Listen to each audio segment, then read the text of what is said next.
Sejak tahun 1980-an, turbocharger mulai diterapkan di mobil-mobil yang memang diciptakan untuk kecepatan. Hingga sekarang pun, turbo masih diterapkan di mobil, tidak hanya di mobil sport, bahkan di mobil keluarga pun sekarang pakai turbo. Karena dengan bantuan turbo, bisa meningkatkan daya mesin menjadi lebih besar. Nah, di sepeda motor, turbo terbilang jarang diterapkan, tapi bukan tidak ada. Tetap saja pabrikan motor tergoda untuk mencoba memberikan turbo pada motor produksi mereka. Turbo adalah salah satu teknik force induction untuk meningkatkan daya mesin. Selain turbo, ada juga teknik lain yang disebut supercharger. Nah, berikut adalah beberapa motor sejak era tahun 80-an sampai sekarang yang pernah diselipkan teknologi turbocharger dan supercharger.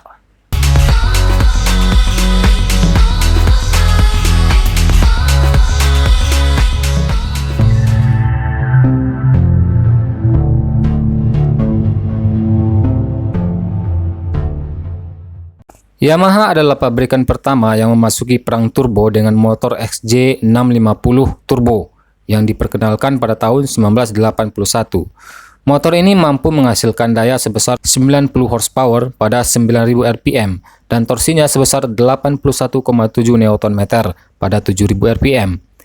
Mesinnya sendiri punya 4 silinder dengan 2 katup per masing-masing silinder dengan kapasitas total 653 cc.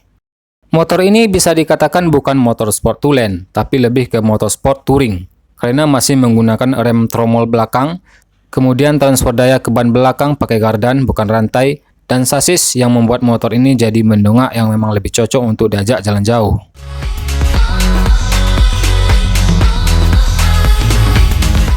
Untuk suplai bahan bakar ke ruang bakar, XJ650 Turbo menggunakan karburator Mikuni 30 mm, yang memberikan respon gas yang tidak halus, sehingga motor saat diajak berakselerasi tidak mulus, ditambah lagi dengan gejala turbo lag yang sangat terasa di motor ini. Akhirnya Yamaha menghentikan produksi motor ini karena tidak menarik di mata para biker. Motor ini terbilang punya banyak kekurangan, mulai dari bahan bakar yang boros, biaya perawatan yang besar, dan sasis yang tidak bagus.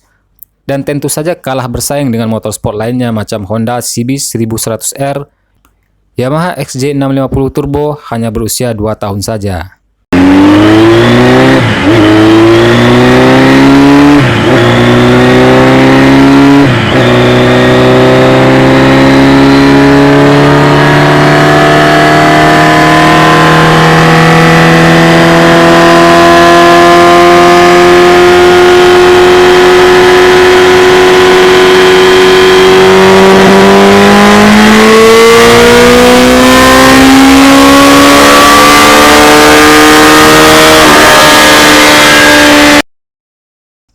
Saat Honda menciptakan sesuatu, mereka tidak melakukannya setengah-setengah. Pabrikan yang berbasis kantor di Tokyo ini selalu mampu memproduksi sepeda motor dengan teknologi terdepan di kelasnya, kemampuan serba bisa, dan keandalan yang wow. Begitu juga dengan ciptaan Honda kali ini, CX500 Turbo. Motor turbo pertama Honda yang dikenalkan di Cologne International Motorcycle Show, Jerman tahun 1981. Basis dari CX500 Turbo ini adalah Honda CX500 standar yang punya mesin V-twin ala Moto Guzzi. Penampakannya mirip-mirip mesin boxer yang agak tegak. Sebuah motor dengan mesin sederhana yang punya torsi bagus di putaran bawah. So, Honda berpikir ini potensial untuk dipasangi turbo. Honda kemudian memasang turbo dengan tekanan 19 PSI pada motor ini. Dan untuk sistem asupan bahan bakar, karburator Keihin yang ada di CX500 standar dicopot diganti dengan sistem injeksi baru dari Honda yang bernama Programmed Fuel Injection alias PGM-FI. So, ini adalah motor produksi massal pertama dari Honda yang menggunakan teknologi injeksi bahan bakar.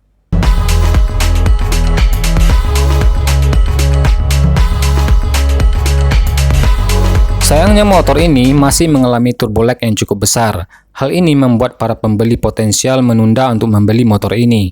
Meskipun para insinyur Honda tahu cara untuk mengatasi masalahnya, Honda tidak memperbaikinya di motor CX500 Turbo ini. Justru 1 tahun kemudian, mereka meluncurkan motor dengan kubikasi lebih besar yaitu Honda CX650 Turbo. Ternyata cara Honda menyelesaikan masalah turbo lag pada CX500 Turbo itu dengan hanya menaikkan kapasitas dari 500 cc menjadi 674 cc, dan kemudian menurunkan tekanan turbonya. Penyelesaian yang terbilang simple. Dengan peningkatan kapasitas mesin ini, tenaga Honda CX 500 Turbo yang ada di angka 83 horsepower naik menjadi 100 horsepower lebih di Honda CX 650 Turbo.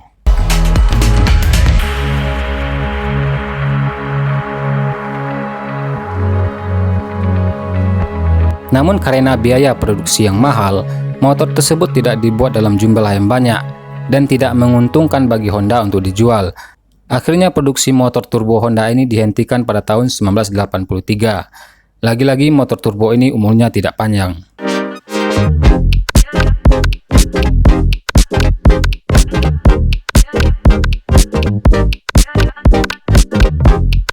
Suzuki XN85 diproduksi pada tahun yang sama dengan CX 500 turbonya Honda, sehingga membuat motor turbo Suzuki ini agak terabaikan.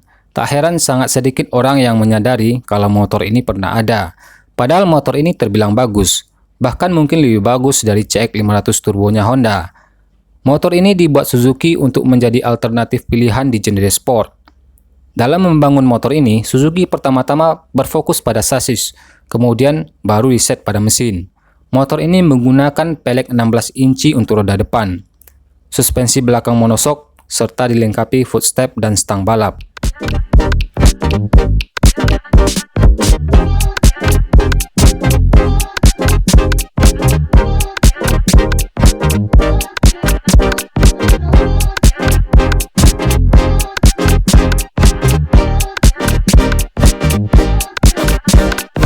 Mesin 673 cc XN85 ini menghasilkan daya sebesar 85 horsepower dan merupakan motor Suzuki pertama yang dibekali Suzuki's Advanced Cooling System atau SACS, sebuah teknologi yang sempat diterapkan di Satria 2-tak 120 cc. Seperti motor turbo lainnya, XN85 ini juga membutuhkan effort yang besar untuk memproduksinya. Tentu saja ini ikut membuat Suzuki membatasi jumlah produksi, sehingga penjualan juga tidak besar, tapi terbilang cukup oke dari motor turbo Honda dan Yamaha. Suzuki XN85 mampu bertahan selama 5 tahun sebelum akhirnya disuntik mati.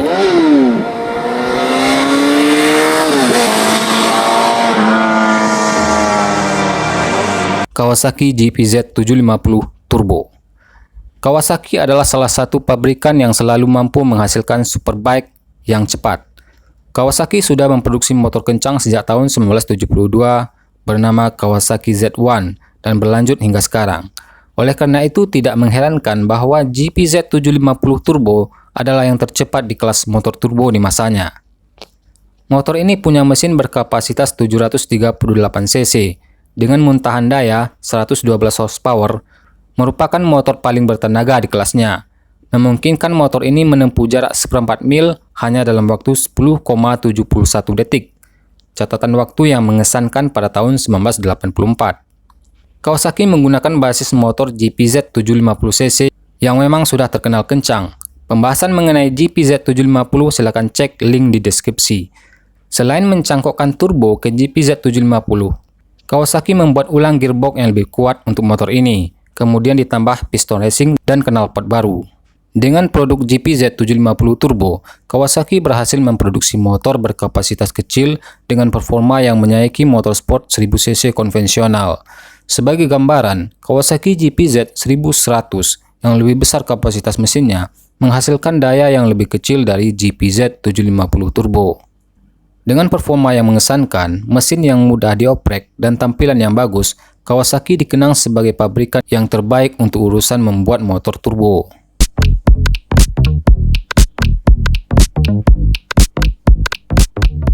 Kawasaki merupakan pabrikan paling sukses dalam memproduksi motor turbo di era 80-an. Meskipun demikian, pada akhirnya semua pabrikan meninggalkan turbo karena beberapa alasan, di antaranya karena biaya produksi yang mahal, bobot motor yang menjadi berat, dan teknologi sasis saat itu tidak cukup maju untuk menghandle power besar yang dihasilkan.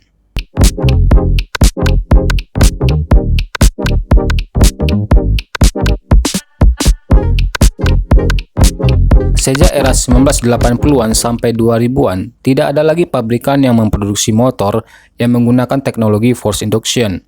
Ada sih contohnya seperti Bimota DB11 VLX dan Virus 987 C34V. Kedua motor ini dilengkapi teknologi supercharger, tapi kedua motor ini bukan dibuat oleh pabrikan besar untuk dijual secara massal. Bimota DB11 VLX pada dasarnya adalah Ducati 1198 dan Virus adalah motor handmade yang diproduksi terbatas. Ini bukan jenis motor yang dipajang di dealer kemudian bisa dibeli dengan mudah. Di pertengahan tahun 2014, akhirnya kabar gembira itu datang. Kawasaki menyatakan siap untuk menelurkan produk dengan teknologi force induction lagi. Kawasaki mengungkapkan bahwa mereka sedang mengembangkan Hyperbike Supercharged 300 horsepower. Dunia otomotif ketika itu terkejut. Semua orang punya pendapat saat itu. Ada juga yang merasa bahwa motornya akan terlalu kuat dan berat. Ada juga yang antusias dengan kembalinya mesin motor bawaan pabrik yang berteknologi force induction. Kawasaki membuang jauh-jauh omongan di luar. Kawasaki terus mengembangkan motornya dengan teknologi sasis yang modern, elektronik canggih, dan dukungan ban yang gripnya lengket, sehingga memungkinkan untuk menghasilkan mesin bertenaga besar yang tetap dapat dikontrol dengan baik. Di awal 2015, akhirnya Kawasaki meluncurkan Ninja H2 Supercharger yang bertenaga 210 horsepower. Ini merupakan versi road legal. Waktu itu dijual dengan harga 22.000 euro. Dan motor ini tidak ada saingannya hingga sekarang. Terhitung usia Ninja H2 sudah genap 7 tahun. Kawasaki telah menunjukkan tidak ada yang tidak mungkin untuk urusan teknologi. Dan jika tenaga 210 horsepower dirasa tidak cukup, silakan beli versi tracknya yaitu Ninja H2R yang bertenaga 300 horsepower seharga 41.000 euro. Saat membeli versi ini, kita harus menandatangani pernyataan bahwa hanya akan mengendarai Ninja H2R ini setelah menggunakan selimut ban untuk menghangatkan ban dan harus menyimpan motor ini dengan ban tidak menyentuh tanah atau lantai untuk menghindari kerusakan pada ban motor ini. Di suatu kesempatan pada ajang Isle of Man TT 2015, rider Kawasaki James Hillier mencatatkan kecepatan GPS di angka 331 km per jam saat melahap salah satu lintasan lurus di sana.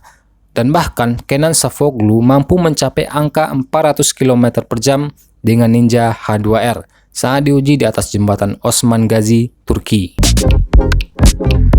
So, menurutmu apakah akan ada pabrikan lain yang mengikuti jejak Kawasaki untuk membuat motor berteknologi force induction lagi di era modern ini? Tulis pendapatmu di kolom komen.